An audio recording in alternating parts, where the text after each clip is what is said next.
بچه‌ها اینجا یه دونه هیچی داریم. بذار من توضیح بدم. بچه‌ها اینجا یه دونه هیچی داریم. داداشم نوشته. لیست داریم، یه دونه گاز داریم. خب ما این برگا رو این شکلی می‌کنیم. خب این برگا رو چیز می‌کنیم. من این تو یه چیزی گذاشتم، بعد آشانسی برام داریم. هر سری من عوض می‌کنم اینو. خب بریم. یک سر بالا. من سر بالا. اول اول من سر بالا. 1 2 3 سر بالا. سر بالا.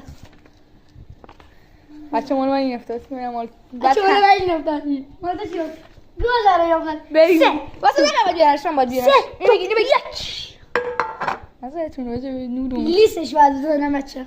ای اول من گوش نه عزیزم همزه ولی شدن نوبتی من بازی نمیرم من رفتم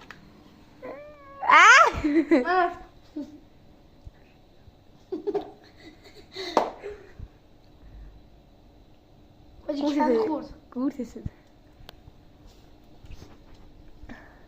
خب من بریم یک چیز دیگه بیارم همتون برید اونور بچه ها بیاین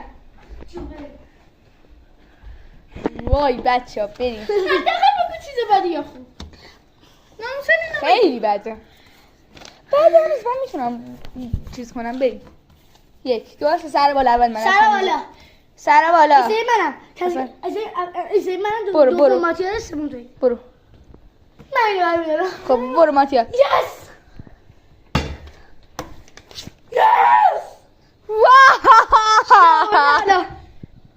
وای من خیلی شروع کلیسه لیست کم بزن تو رو خدا خیلی شروع بد به نکن ای حالا گاز بزن نمیدونیش هیچ قانونی از اول اینجا نبود که نمیده شد خواهش میکنم همه بگیری کنیم که میگم نشوره بچه دیگه کامنتا بگن دنیا داشت شده دیگه من از اون دنیا آبجیمون میخورم الان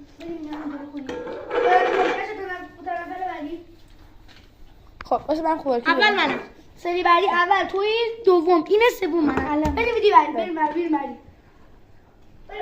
بچه بریم لیست بیاریم بچه میخوام یه راهنمایی کنم چیزی که با آلوچه میشه خوردش چی؟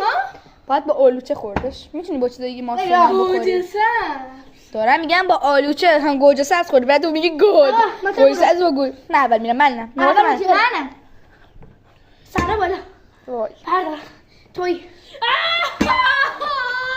بردار